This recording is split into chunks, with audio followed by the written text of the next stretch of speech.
को मैं सेवा जोहार करती हूँ। तेंजियाताई पूर्वताओ नालेंसदाई मामा वाना सल्ला गांगराता सेवा सेवा सेवा जोहार करती हूँ।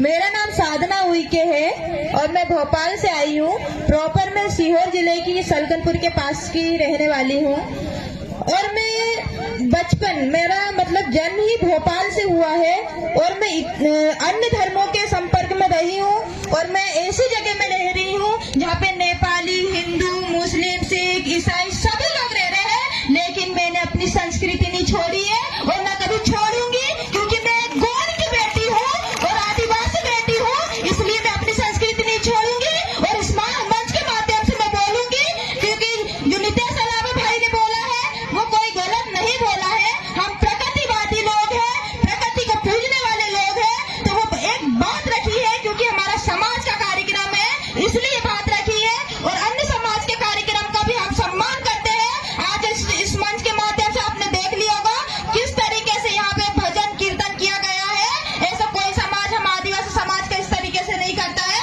लेकिन मैं मंजू दीदी का बहुत बहुत धन्यवाद करूंगी जिन्होंने आदिवासी मंच पर ऐसे भजन कीर्तन करके अन्य समाज के धर्मों का सम्मान किया है। इसके लिए जोरदार ताली बजाइए मैम के लिए। मैं भी गौड़ समुदाय की बेटी और बहुत अन्य धर्मों के बीच रही हूँ, इसलिए मैं खुद को खुश नसीब समझती हूँ। मेरे माँ बाप ने जो मुझे संस्कार दिए, मेरी संस्कृति को जीवित रखने के लिए जो उन्होंने गोंडवाना का शब्द मेरे दिमाग में, दिलो दिमाग में भर दिया है, वो मरते दम तक नहीं छूटेगा। मेरी संस्कृति मरते दम तक नहीं छूटेगी, क्योंकि इस धरती माँ से मैं हूँ, इस धरती माँ में ही पैदा हुई हूँ, इस धरती माँ में ही मरूंगी।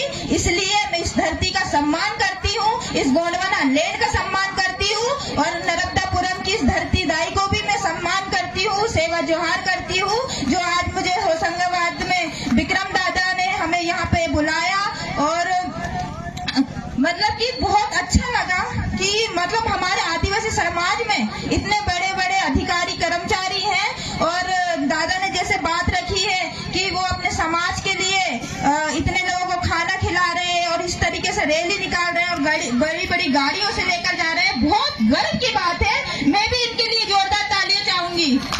बहुत गर्व की बात है सच में। आदिवासी समाज कैसे जाता है, सिर्फ रिंग रिंग कर मनोरंजन के लिए नाचते कूदते हुए एक दिन रैली निकालता है, लेकिन मैं इनके लिए बहुत बहुत धन्यवाद करूंगी जिन्होंने 8 तारीख से आज और 20 तारीख तक जोरदार रैली निकाल रहे हैं, जिसमें हमारा आदिवासी समाज जागरूक हो रहा है। और सबसे बड़ी बात, जो हमारी जो समस्या है हमारे समाज के बीच में, सिर्फ आदिवासी समाज के बीच में नहीं है, अन्य समाज के बीच में जो सबके लिए बेड़ा उठाई है हमारी दीदी ने, ये बहुत बड़ी बात है कि उनकी जो मूलभूत सुविधा है जैसे बिजली, सड़क और इस इतनी मूलभूत समस्या जिससे हमारा जीवन यापन होता है, ऐसी समस्या से हमारा समाज कई सालों से जूझते आ रहा है। और आज हमारी समाज की जो मैडम है उन्होंने ये बीड़ा उठाया कि मेरा समाज का दर्द कहीं ना कहीं उनको नजर आया है, इसलिए नेता मंत्री नहीं आते, लेकिन ये आपकी समाज की बेटी आपके घर में जा रही है, आपकी समस्या सुन रही है।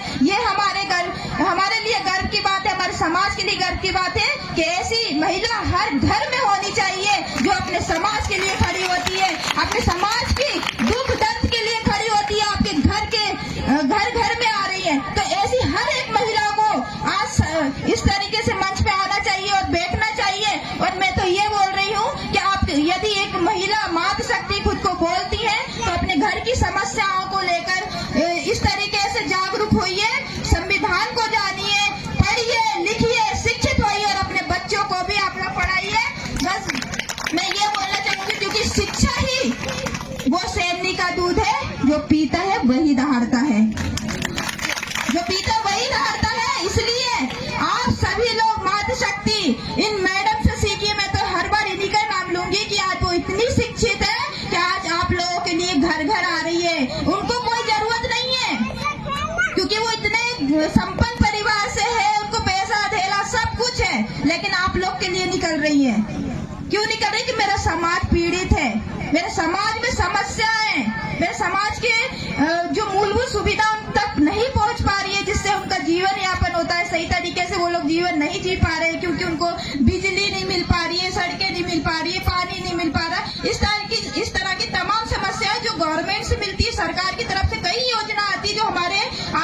समुदाय बहुल क्षेत्र में नहीं पहुंच पाती है, कहीं भी गांव पे नहीं पहुंच पाती है, क्योंकि वो शिक्षित नहीं है वहाँ के लोग। यदि आप लोग शिक्षित होते हैं और आगे बढ़ते हैं तो देखिए ये जितनी गवर्नमेंट की सुविधा आ रही है वो आप तक खुद घर पर आएगी। आपको जाने की जरूरत नहीं पड़ेगी, लेकिन आपको शिक्षित होना पड़ेगा, सारी योजनाओं को जानना पड़ेगा। आपको खुद उठकर, जितनी भी महिला बेटी है ना, जाकर आप अपने जो पास के सरपंच होते होंगे यहाँ पर या पार्षद होते होंगे वहाँ पर उसके ऑफिस में जाइए, क्या योजना आ रही है, क्यों हमें राशन नहीं मिल रहा है समय पर, या बिजली नहीं मिल रही है, सड़कें अभी तक क्यों नहीं यहाँ पे निर्माण की जा रही है। आप लोग पूछोगे, सवाल करोगे ना, तो अपने आप आपके अंदर इच्छा शक्ति आएगी। वो कब आएगी? जब आप लोग शिक्षित होंगे। मेन यही मुद्दा है। यदि हमें अपने जल जंगल जमीन को बचाना है और अपन को अपने जो मूलभूत सुविधा है उसको मतलब यहाँ पर अपने गांव में लाना है, तो उसके लिए आप लोग को शिक्षा पर ही मेन ध्यान देना पड़ेगा। बस इतना ही बोलना चाहूंगी, क्योंकि समय का अभाव है और भूख लगने लगी हो सभी को। तो एक बार मेरे साथ नारे लगाइएगा। फड़ा पेंता तो पता होगा सभी को, तो सेवा सेवा बोलेगा। फड़ा पेंता, फड़ा पेंता, फड़ा पेंता। बहुत जानदार।